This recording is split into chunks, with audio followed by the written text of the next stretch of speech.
Bonjour à tous, aujourd'hui on est sur un podcast immobilier dans lequel on va parler du DPE, le diagnostic de performance énergétique, qui devient de plus en plus important, aussi bien pour les bailleurs parce qu'il peut contraindre la location, que pour les propriétaires parce qu'il aide à valoriser, ou en tout cas ça devient un élément clé de la valorisation d'un bien immobilier. Pour ceux qui me découvrent, Patrick Magalaès, je suis agent immobilier et j'édite des vidéos de conseils sous le nom Les Conseils en Immo de Patoche qu'on trouve sur Instagram et surtout sur TikTok où je fais 1 ou 2 lives par semaine. Ce qui m'a donné envie d'enregistrer ce podcast, c'est mon expérience personnelle. J'ai fait faire hier la mise à jour du DPE de mon habitation personnelle. Donc DPE, diagnostic de performance énergétique, obligatoire, créé en 2006, donc ça commence à remonter également, qui pendant longtemps a eu une valeur vraiment très très très discutable, jusqu'en juillet 2021, où le législateur l'a profondément refondu, l'a rendu opposable au tiers et l'a rendu beaucoup plus fiable. Je ne dirais pas parfaitement fiable, pas encore, mais beaucoup plus fiable. Et justement, on est fin 2023 au moment où j'enregistre ce podcast et j'ai acquis un bien personnel fin 2021 et j'ai été acté l'acte de vente en mars 2022. Et quand j'ai acheté ce bien, le propriétaire de l'époque m'avait remis un DPE ancienne version réalisé en 2017 qui à l'époque était encore valable. Ce ne serait plus le cas aujourd'hui, mais qui à l'époque était encore valable, avec un classement énergétique de ma maison en C. Et moi, j'étais curieux aussi parce que j'envisage pourquoi pas de changer le mode de chauffage principal de ma maison, qui est un chauffage gaz, par une pompe à chaleur. Donc je voulais déjà savoir comment était situé avec un DPE bien fait, avec un bon professionnel, j'ai choisi avec soin, comment était situé par rapport au nouveau DPE mon habitation. Est-ce qu'on était toujours en C?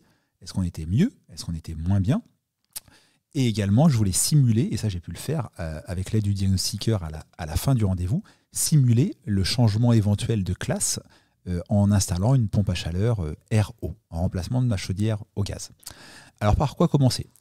En général, un diagnostiqueur qui arrive pour faire un DPE va commencer par relever toutes les cotes de votre habitation. Je prends mon exemple, vu que j'ai une maison sur une partie qui est des années 90 et une autre partie où on a une extension qui a été faite en 2014, donc avant que j'achète la maison mais qui est récente, j'avais des plans réalisés par un architecte que j'ai fourni au diagnostiqueur. Il m'a tout de suite répondu qu'il doit recoter intégralement la maison parce que effectivement la superficie habitable annoncée dans un DPE influence le rendement final, le classement en consommation par mètre carré et rejet de GES, gaz à effet de serre. Donc du coup, il a tout recoté et je vous le donne dans le mille, même si ce n'était pas une surprise pour moi. La maison est finalement un peu plus petite que ce qu'elle m'a été soi-disant vendue fin 2021-2022. Mais j'en suis pas étonné, je m'en doutais bien de moi-même, ne serait-ce que visuellement. En tout cas, la cote précise d'un bien d'habitation est une étape incontournable pour le DPE. Une pièce, sauf si elle est parfaitement carrée, parfaitement rectangle, ce qui est assez rare, ça se mesure avec soin. Les recoins, les angles, etc., les placards influencent sur la surface de votre bien et donc sur la surface qu'on va rentrer dans l'outil du logiciel du DPE qui influera au final sur la note. Donc vraiment une relève précise des surfaces d'habitation. Après, il y a une relève également précise des surfaces vitrées, par exemple, et de leur orientation. Donc un bon diagnostiqueur va vous demander soit de justifier des factures pour voir si votre double vitrage, par exemple, est du 4-12-4, 4-16-4, 4-20-4, donc pour simplifier un double vitrage plus ou moins épais, s'il contient ou pas un gaz, de type gaz argon ou autre, et tout ça, soit vous avez des factures pour le justifier, là génial, soit si vous avez un bon diagnostiqueur, il va venir avec un outil, ça s'appelle un Merlin laser, qu'on vient coller à la fenêtre et qui permet de voir du coup si la fenêtre comporte du gaz ou pas, et puis l'épaisseur du vitrage. On mesure également toutes les parois extérieures, tous les murs qui donnent sur l'extérieur et leur exposition, parce que ça influence le DPE. Et point très important, on cherche à savoir ce qui se cache derrière l'habillage des murs, donc souvent derrière le placo, tout simplement. Et là, encore une fois, soit vous devez avoir des factures très détaillées qui permettent de justifier à vos diagnostiqueurs de ce qu'il y a derrière les murs, soit, s'il fait bien son travail, il va démonter avec votre accord des points d'accès pour pouvoir le voir. Si je prends mon exemple, dans la partie ancienne de ma maison, des années 90, j'ai pas de facture, j'ai rien qui peut justifier de l'épaisseur de l'isolation. Donc on a tout simplement démonté ensemble une prise de courant passer une pige pour du coup voir l'épaisseur de l'isolant qui, en l'occurrence, dans la partie ancienne de la maison, a été de 10 cm.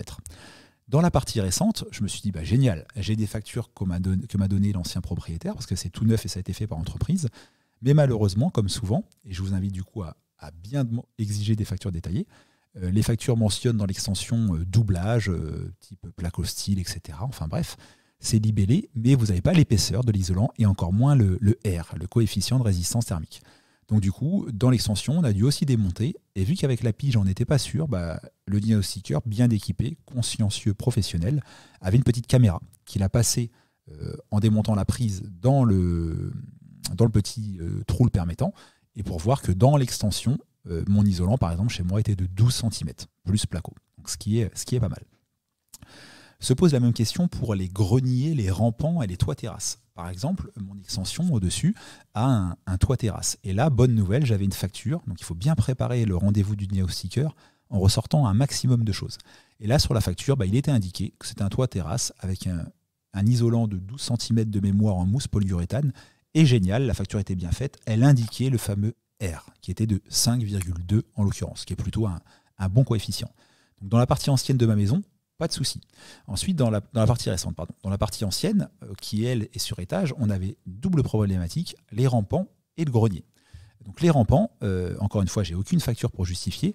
Par chance, chez moi, dans la chambre de ma fille, j'ai sous rampant, parce qu'en général les prises elles sont sur des murs droits, et j'ai sous rampant une prise de courant et une prise télé qui avait été mise par l'ancien propriétaire, qu'on a pu démonter, ce qui nous a permis de certifier qu'on avait un isolant de 20 cm dans les rampants.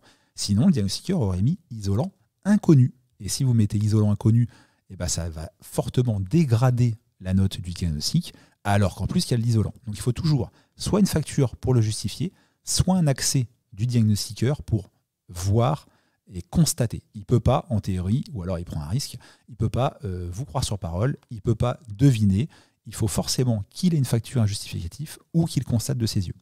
Idem pour mon grenier, on a démonté la trappe d'accès. C'est pas super pratique parce que chez moi, elle est vissée pour monter dans le grenier et constater, là encore une fois, l'épaisseur de l'isolation. Donc on doit effectivement, avant la venue du diagnostiqueur, préparer un maximum de factures et penser à l'accès des combles. Donc souvent, il vient avec son échelle, mais en tout cas, libérer l'espace si c'est nécessaire. Regardez déjà les endroits où on est OK qui démonte, où il n'y a pas de risque pour la peinture, etc., sur des murs extérieurs. Ça, c'est super important.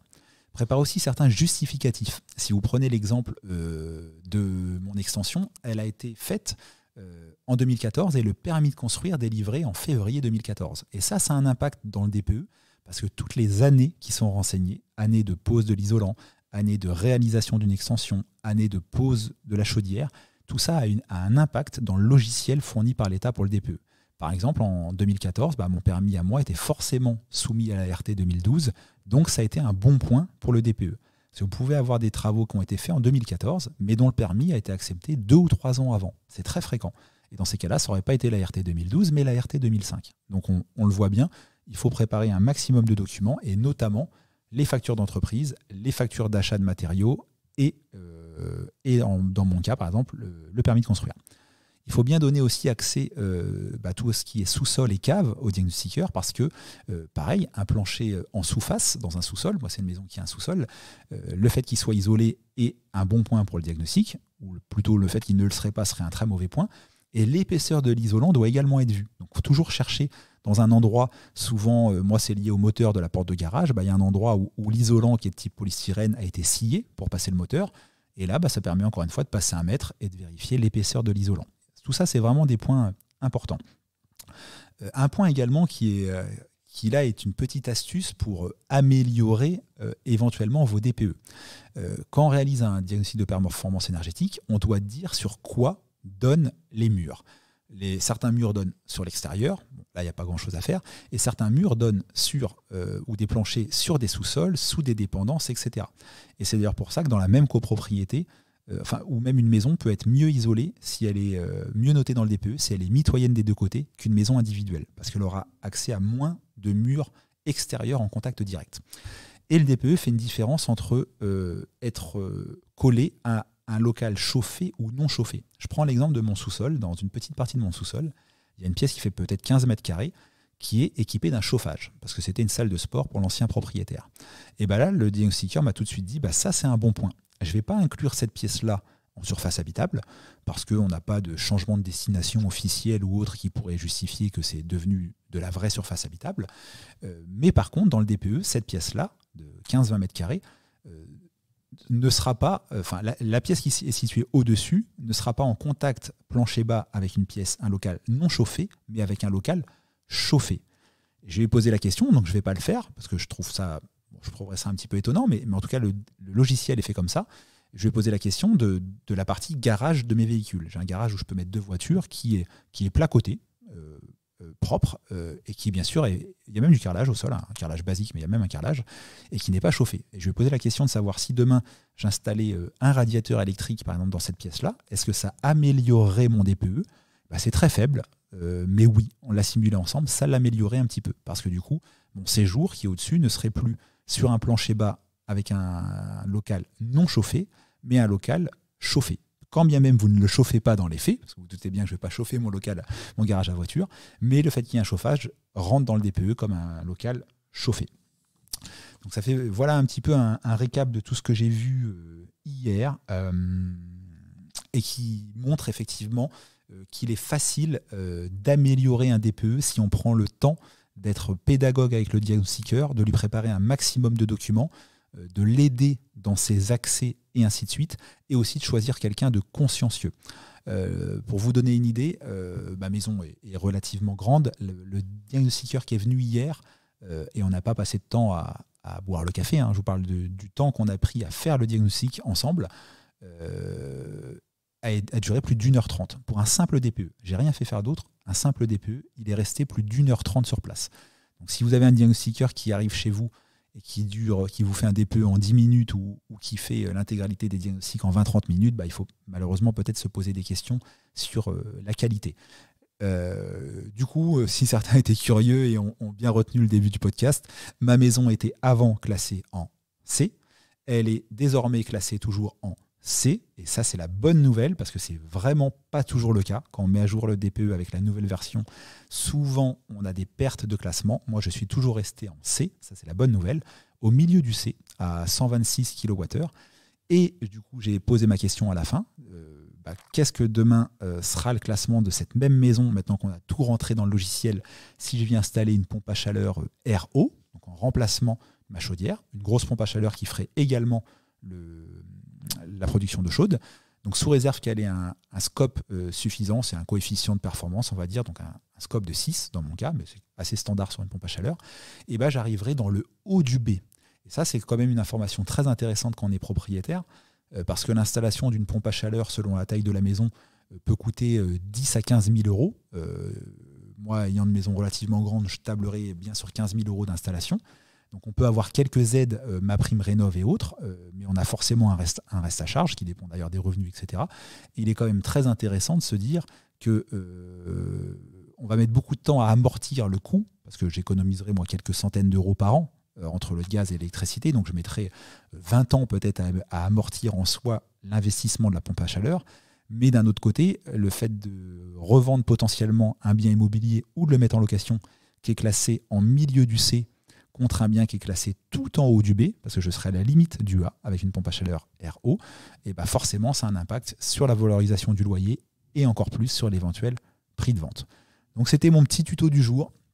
Diagnostic de performance énergétique ô combien important, notamment quand on est malheureusement mal classé, parce que pour les bailleurs, ça peut donner une interdiction de louer pour certains logements classés en G, même s'il faut être très prudent, parce qu'il y a une notion d'énergie primaire, énergie finale, et en fait il y a très peu, jusqu'à fin 2024, 31 décembre 2024, il y a finalement très peu de logements interdits à la location, bien qu'ils soient classés en G, parce qu'il faut analyser le texte et ne pas confondre énergie primaire et énergie finale.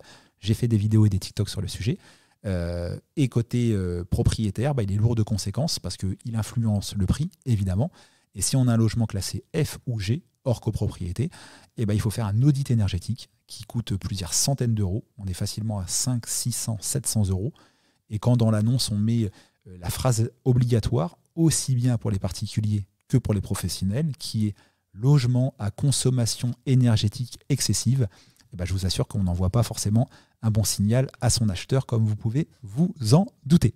J'espère que ce petit podcast vous a plu. Suivez-moi sur les plateformes d'écoute pour les podcasts. Vous tapez La Minute du Propriétaire ou Patrick Magalaes, mon nom, ou Les Conseils en IMO de Patoche. Vous allez me trouver sur les réseaux, Instagram, les plateformes d'écoute des podcasts et sur TikTok, le réseau sur lequel je suis le plus actif, notamment parce que j'y fais 1 à 2 lives par semaine dans lesquels vous pouvez me poser toutes vos questions sur l'immobilier, le droit de la famille. Alors je ne suis pas notaire, mais j'ai des connaissances sur les conséquences ou l'absence de PACS de mariage, les frais d'une donation, pourquoi il est plus intéressant de passer par une donation partage que par une donation classique, et ainsi de suite, et ainsi de suite. Donc je vous dis à bientôt.